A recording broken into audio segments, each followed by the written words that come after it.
12:31 del mediodía. ¿Qué tiene de misterioso el mes de mayo? Mes tradicionalmente dedicado a las romerías y a las fiestas agrícolas que tienen relación, siempre la han tenido, ¿no? Las fiestas agrícolas y las romerías, ¿no? Cuando llegaba el mes de mayo, pues había que o darle gracias o pedir fortuna a la providencia por aquello de las cosechas. Una tierra como Extremadura, pues evidentemente está regada de romerías a lo largo y ancho de la geografía. El mes de mayo que nos va a desgranar Samuel Hernández. Samu, buenas tardes de nuevo. Buenas tardes, me pongo ahora el disfraz de misterioso. Paso de informativo serio a misterioso, ya sabes, seguro que no es misterio. Tú también es serio, ¿eh? Sí, siempre. Pero eso es otro rollo distinto en el que podemos ser más coloquiales hablando, además. Lo otro es más rollo, pero bueno. Por cierto, proverbios hay mucho en el mes de mayo, es curioso. Sí, ya sabes que a mí me encanta, siempre que revisamos un mes, pues el tema de los el refranero español es muy rico, es muy amplio. Y el mes de mayo hay 4 refranes que quiero que se quede la gente. Hay uno muy conocido, que eso lo vamos a dejar al último, pero fíjate, el primero que vamos a lanzar es Are quien aró, que ya mayo entró. Se refiere a la necesidad de hacer las labores agrícolas antes de mayo, porque en mes de mayo ya van entrando esas calores. De hecho, ya el frío este que tenemos, esto se va a terminar ya mañana. Tenemos también otro refrán que dice: mayo hortelano, mucha paja y poco grano. Indica lo que suele ser una cosecha cuando en mayo llueve mucho. Sí. Eso lo saben más la gente del campo que yo. Ese sí lo he escuchado, sí. Mayo mangonero, pon la hueca en el humero. Referencia a las muchas fiestas que había en el mes de mayo y que hay, pues un mes muy festivo. Esta ni idea. Y el último, bueno, hasta el 40 de mayo no te quitas el sayo. Eso yo creo que es muy típico, la creencia de que no hay que quitarse la ropa de abrigo hasta que haya pasado el mes de mayo. Yo tengo comprobado que una vez que pasamos mitad de mayo, por la feria del libro ya más o menos cuando yo ya voy guardando el tema de abrigo gordo y voy sacando ya pantalón corto, pero todavía algún día fresquito puede que tengamos. Veo que no te lo aplicas porque estamos el 2 de mayo. No, porque yo corta, tengo más frío que 7 días. Tengo un cromosoma norteño, entonces a veces ese cromosoma parece que llama más de la cuenta y por eso estoy en manga corta. Ya te digo, ya te. Pero bueno, bueno, curioso. Aparte de los refranes anteriores... El sayo era el abrigo que había antes. Exacto. Yo que estaba en la tuna, pues le llamábamos sayo. No sé si era sayo o no, pero bueno. Sí. Creo que sí. Es un mes... El jubón era la parte de abajo, el pantalón que llevábamos ese del siglo no sé qué, como Cervantes, vaya. Vale, eso ya no se llama mucho. Ya no me acuerdo cómo se llama, no sé si era sayo, pero bueno, en fin. Donde pero se abrigaba, en verano vestido de tuno, se suda, pero vamos. Para mí es el mes de la chaqueta vaquera. Como de la chaqueta vaquera. Bueno, pues venga, aparte de los refranes, venga. Bueno, te iba a decir que aparte de los refranes anteriores, te he dicho antes, es un mes de muchas festividades, muchas comuniones, muchos bautizos, muchas bodas. Sí, también. Bueno, pues hay un refrán que te he querido dejar aparte que parece reflejar la mala suerte para los que nacen o los que se casan en este mes.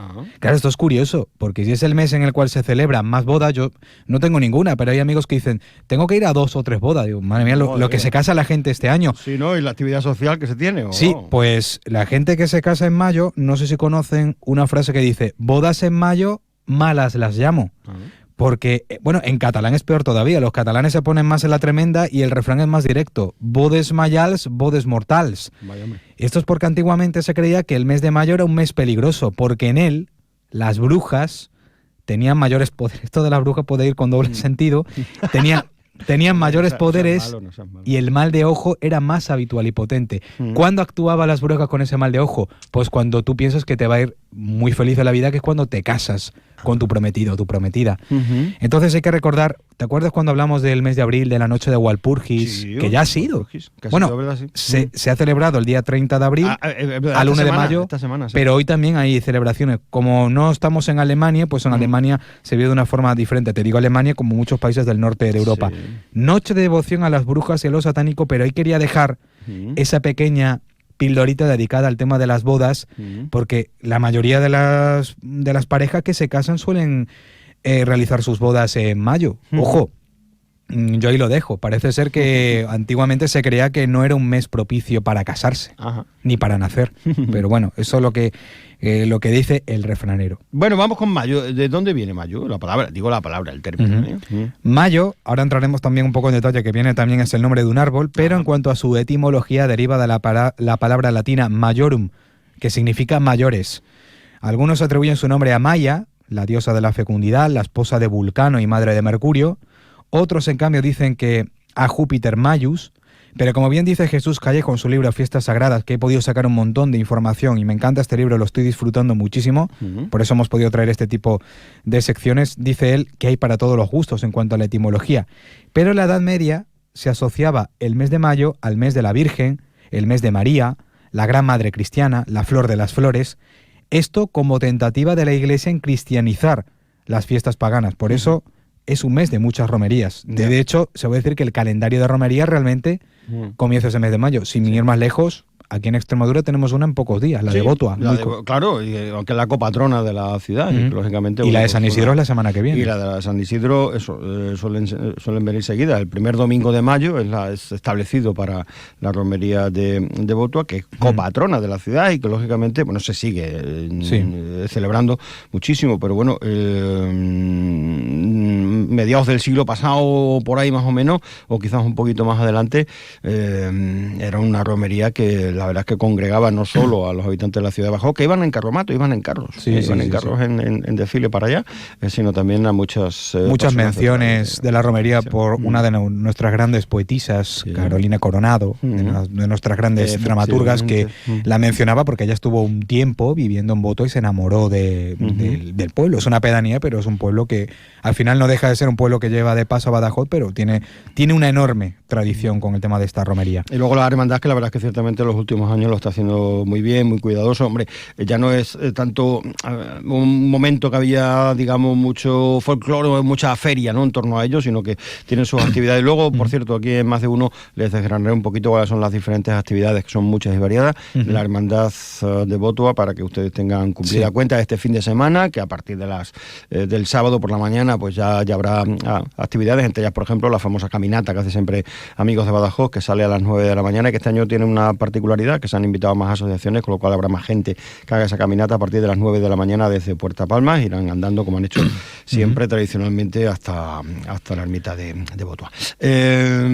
Supersticiones, por cierto. Sí, en cuanto lo tocante a las supersticiones, nos cuenta Callejo en su magnífica obra del año 99, es este libro, se creía que el que se lavaba la cara con el rocío recogido el 1 de mayo estaría hermoso todo el año. Esto de recoger el agua del rocío, no sé si es muy común, no conozco a nadie que haga esta práctica, pero en días muy mágicos, como por ejemplo vamos a tener a la vuelta de la esquina prácticamente, aunque queda más de un mes, el 24 de junio, día de San Juan, se hacen ese tipo de costumbres. Parece que ese agua del rocío, ese agua que queda en la hierba a primera hora del día, se considera sagrada, y entonces en 1 de mayo se cuenta que el que se lavaba pues quedaba hermoso todo el año, porque se consideraba que este rocío era un gran cosmético y conservaba el rostro libre de arrugas, de erupciones y de manchas, y como cualquier otra señal de envejecimiento. Se utilizaba igualmente para curar el dolor de espalda, restregándose en un campo húmedo de rocío durante alguno de los días del mes de mayo, preferentemente si había luna llena. Es decir, toda esa connotación mágica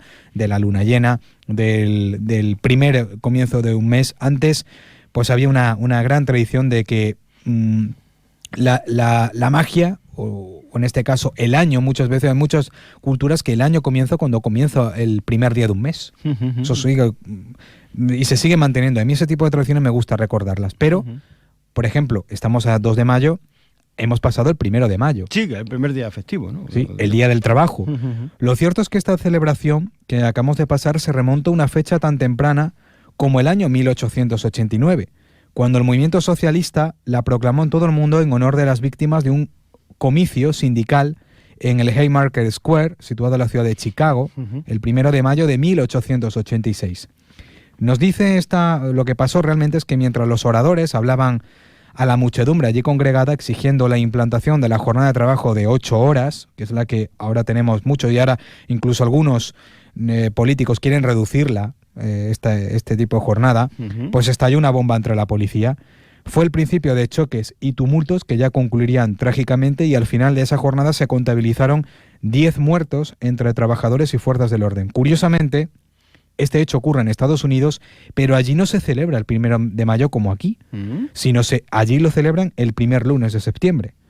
Hasta la Iglesia quiso poner su granito de arena consagrando esta fiesta al primer santo trabajador, San José Artesano u San José Obrero, que fue el día de ayer. Pero hemos pasado ese día del trabajo festivo que algunos, incluso en Madrid, han concatenado con otra festividad que ellos tienen, y tienen por eso ese puente de mayo. Sí, hoy es festivo también en Madrid, efectivamente, un largo puente entre comillas, porque hombre, el viernes, pues lógicamente, no sé por qué, pero bueno, tenemos ya instaurado que el viernes es un día, entre comillas, de menos trabajo, no sé, te digo por qué, pero bueno, por cierto, me da pie esto, 1889. El otro día daba un dato interesantísimo, Álvaro Meléndez, aquí en la tertulia, el martes, en la Academia, que hablaba de cómo ha localizado a inicios del siglo XX, aquí en la ciudad de Badajoz, manifestaciones obreras, además de mucho seguimiento.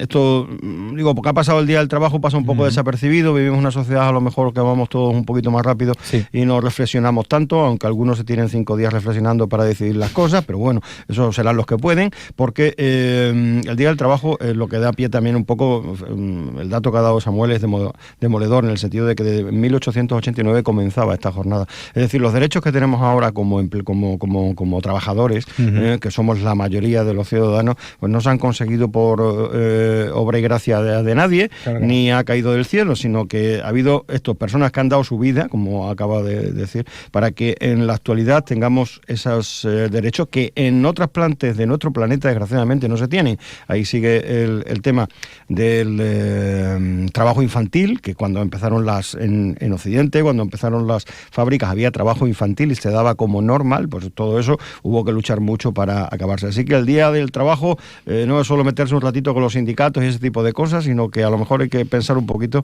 que se ha llegado hasta aquí por algo. Y una vez hecho la proclama, está muy sindicalista bien. Recordar que el pasado ha servido también para muchas cosas que tenemos hoy en día. Es bueno recordar el pasado para mejorar, como si hubiéramos vivido un pasado muy triste, muy casi oscuro. No hemos vivido esa Edad Media, ¿no?, que era la que decían época oscura. Eso viene bien también a recordar que ha fallecido recientemente, ya que nos toca nuestra profesión, Victoria Prego, que ha sido una figura importantísima en la lucha también por los derechos del periodismo en España, perteneciente a la transición. Y todo lo que decimos, ha habido mucha gente que ha luchado muchísimo hasta llegar a lo que tenemos hoy, y ese es el problema, que a veces no se tiene en cuenta esa lucha y pasamos por alto, incluso menospreciamos el trabajo de antes. Por lo tanto, todo esto que hemos vivido siempre ha tenido un inicio. Como cada leyenda tiene una base original, y puede tener también una base local en algún lugar, y eso ha trascendido más allá. Bueno, pues estamos en el mes de mayo, además del Día del Trabajador. Bueno, tiene otras acepciones mayo, ¿no? Bueno, mes de mayo, aquí lo que acaba de comenzar en este mes, prácticamente ya desde el inicio, con esa festividad, es una explosión festiva. Ahora lo que vamos a concatenar es una fiesta tras fiesta, que esto ya no va a terminar hasta finales de septiembre. Se van a concentrar en este mes un buen número de tradiciones, de festividades y de romerías que siguen teniendo más o menos fuerza, pero se mantiene. Por cierto, ahora vamos a entrar más en detalle del nombre de mayo, de dónde puede venir, aparte de la etimología que te he comentado. Pero mayo, el mayo es el nombre de un árbol que se suele plantar en la plaza principal de los pueblos. Siempre son los más altos, los más rectos, los más fuertes. A las canciones que se dedican al mes, a la naturaleza, a la Virgen María, a la cruz o a las mozas, incluso a las feas, dice Jesús Callejo en su libro, lo menciona. Y mayo da nombre a los monumentos vegetales tradicionalmente cónicos o en forma de cruz que se siguen haciendo en cada barrio y aldea, sobre todo en Galicia y Andalucía, lo que se llamarían ahora las cruces de mayo. Efectivamente, en mi Sarroque natal también tenemos mucha tradición de las cruces de mayo. Mañana, por cierto, también en el programa Aquí en Más de Uno echaremos un ratito para hablar de las cruces allí en mi San Roque natal. ¿Cómo es mayo? O sea, como digo, como árbol. Bueno, hay varias definiciones, pero a mí me gusta la significación y el origen que da a estos árboles en un libro que es un libro de cabecera para todo aquel que quiera meterse en el mundo de los cultos, de las tradiciones, que se llama La Rama Dorada. Es un libro difícil de encontrar, es del año 1915, de James George Fraser.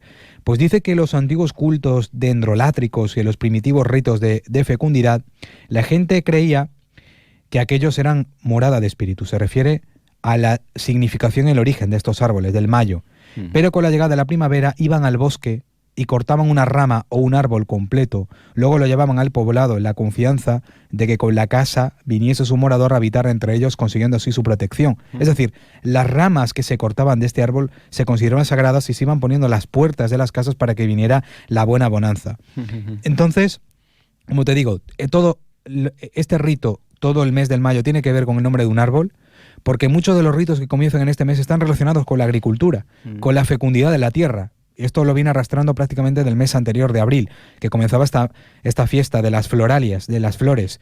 Y por extensión también hay una parte también metafórica que tiene que ver con la fertilidad de las mujeres otorgada por los espíritus benefactores de los árboles.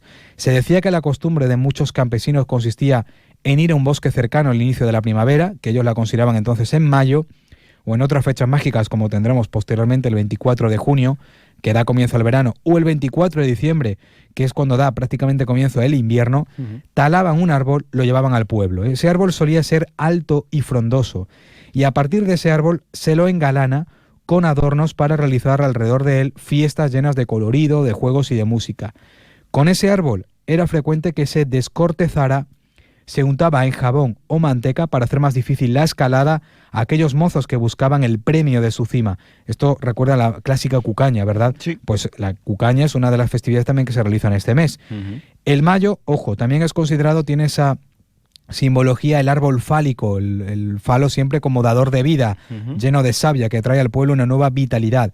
Los mayos, representados en forma de árbol o por medio de muñecos, son quemados luego en una gran hoguera y las cenizas resultantes se esparcen al viento, fertilizando así la tierra. Nuestros antepasados creían que si no se realizaban estos ritos mágicos, la vegetación no se rejuvenecería. Curioso, ¿no? Bastante curioso. Y aquí era donde tocaba la parte del misterio, ¿no? Que decíamos anteriormente. Sí. Por cierto, has hablado de las flores, tiene relación con las cruces de mayo. Claro, es que el 3 de mayo, que es mañana, es el último día de las floralias y es una fecha emblemática que la Iglesia aprovechó para sustituirla por la Cruz de Mayo. Claro, la Iglesia siempre sustituye lo que son los ritos más paganos, lo llevan a su territorio. Entonces esta costumbre se mantiene viva en Andalucía, aquí en Extremadura también. Has mencionado el barrio en el que pertenecemos, yo vivo cerca del barrio de San Roque, y esto consigue que muchos patios se engalanen con estas cruces florales y haya incluso concursos de a ver cuál es la cruz más bonita del mes de mayo.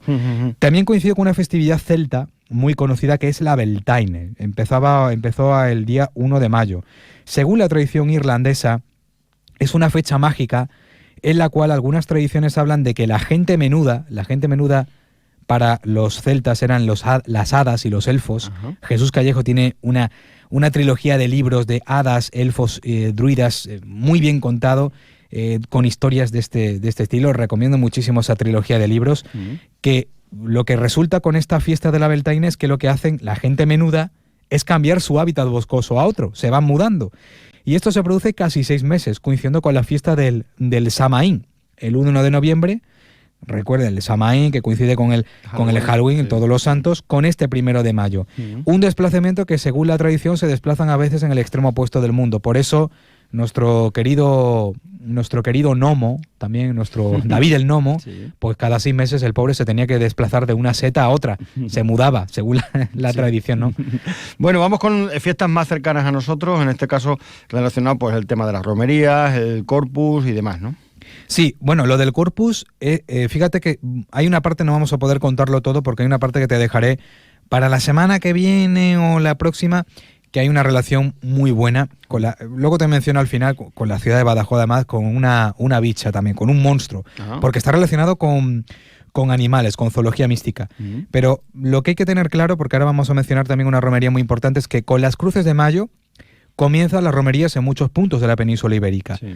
Y si hay una que atrae grandes miradas, devoción, y esta tiene su misterio, es la de la Virgen del Rocío, que a mediados de mes, creo que es en este mes de mayo del 2024, va a ser del 17 al 19 de mayo. Bueno, los salmonteños luego la sabrán mejor que yo. Pero esto constituye la más espectacular conmemoración mariana de nuestro país. De muchas miradas también a nivel internacional. Hay gente que viene incluso a documentarlo, a dejarse llevar también por esa devoción. A esta romería se la conoce cariñosamente como la Blanca Paloma, ya que según nos dice la leyenda, un cazador descubre la imagen de la Virgen, esa blanca paloma, en el tronco de un árbol en un paraje próximo al monte, en Huelva. El cazador carga con esa imagen y la lleva hasta la iglesia de su pueblo.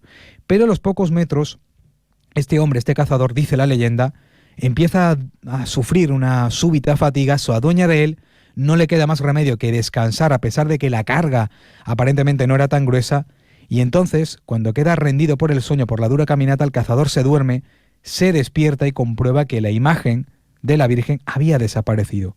Claro, no comprende lo que acaba de suceder. De repente, lo que parecía todo un sueño, pero no era un sueño. Él regresa al árbol para comprobar si todo había sido verdad, realidad lo que había vivido, y efectivamente era real, porque la imagen de esa blanca paloma todavía continuaba dentro del tronco.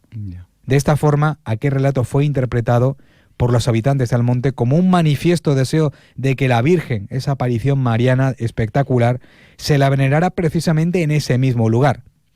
Hay que recordar que uno de los momentos más esperados de esta romería es cuando en la madrugada del lunes se roba la imagen de la reina de las marismas del Guadalquivir en un ritual que para muchos investigadores tiene un claro sentido de subversión del orden establecido, ya que por unos breves momentos es el pueblo quien tiene en su poder esa imagen sagrada y no las instituciones de la Iglesia, las que tienen a esa imagen de la reina, de la Madre de Dios, de la dadora de virtudes y milagros.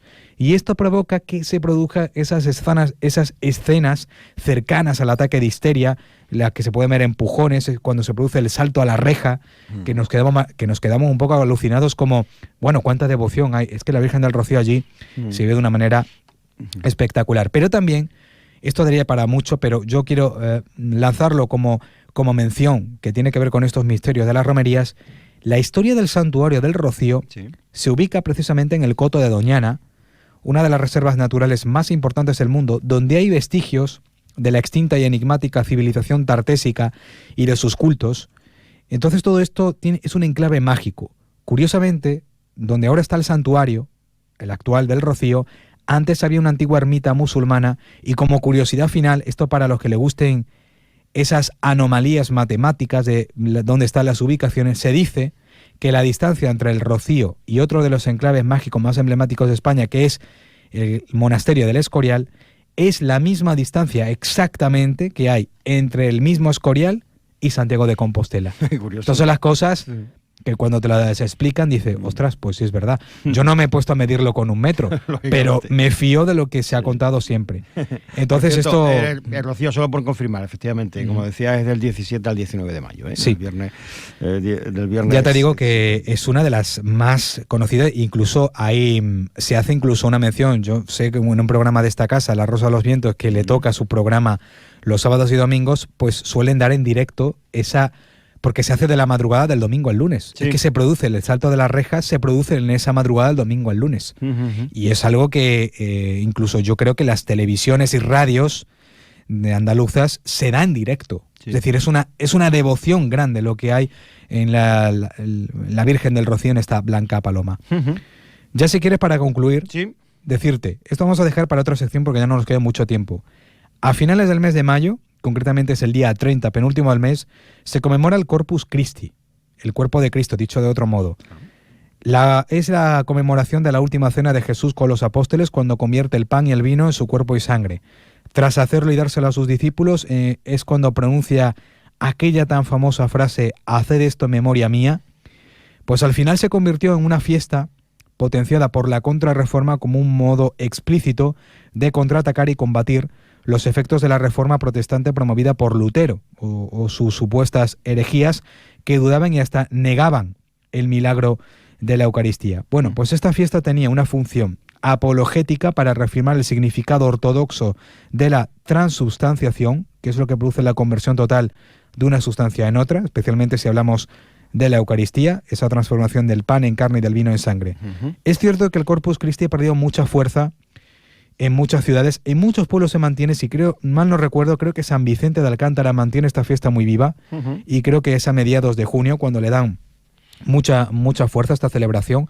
Es una fiesta cristiana, pero quiero dejártela para otra sección, porque aquí en Badajoz hay relación con, unas costumbres que incluso tendremos que recurrir seguramente a Álvaro Meléndez para recordarlo, pero también a un monstruo, porque tiene su propia zoología mística, el Corpus Christi. Pues aquí en Badajoz, solamente para lanzarles el Chubi Continua, el continuará, que los explicaremos porque no hay mucho más tiempo, hay un edificio ahí abandonado en la autopista, justamente en ese corredor verde, en este...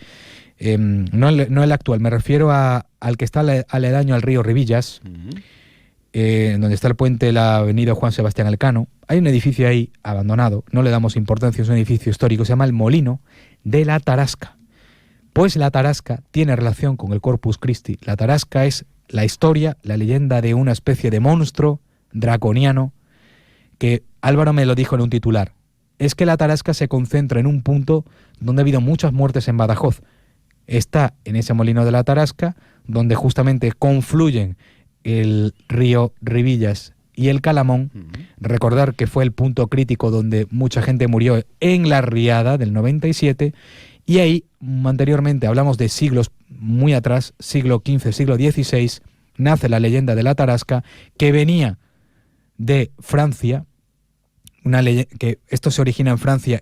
Ya decimos que estoy lanzando los órdagos para analizarlo tranquilamente, pero aquí en Badajoz somos de las pocas ciudades que tenemos un edificio que, aunque está abandonado, está dedicado a ese monstruo de la Tarasca, que se conmemora en el Corpus Christi como la imagen del diablo, y en esa Corpus Christi se hace una procesión en la que Santa Marta, la diosa, la santa en este caso, daba muerte al diablo, daba muerte a este monstruo, la Tarasca, que conmemoraba en esa celebración del Corpus Christi. Le dedicaremos una sección porque esto tiene mucha miga, y como tenemos un edificio y tenemos mucha historia, muchas leyendas, Badajoz en este aspecto, pues es bueno que se recupere.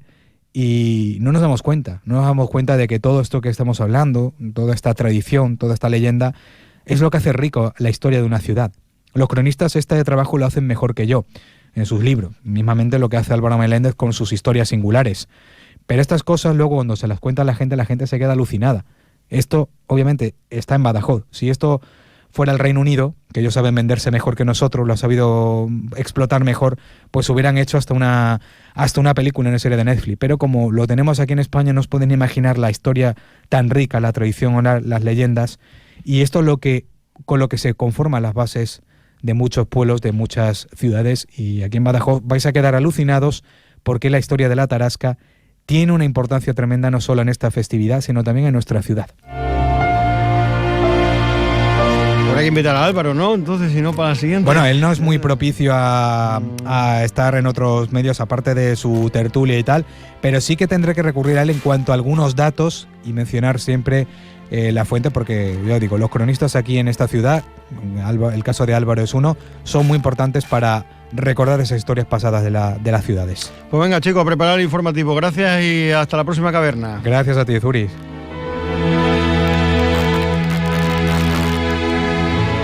Ay, pues yo me he quedado ahí con el gusanillo de conocer más sobre el molino de la Tarasca y toda la leyenda que tiene detrás, ¿eh? Bien, llegamos a la 1 de la tarde, tiempo de noticias en la sintonía de Onda Cero. Enseguida estamos de vuelta aquí en Más de Uno. Es la 1 de la tarde, mediodía en Canarias.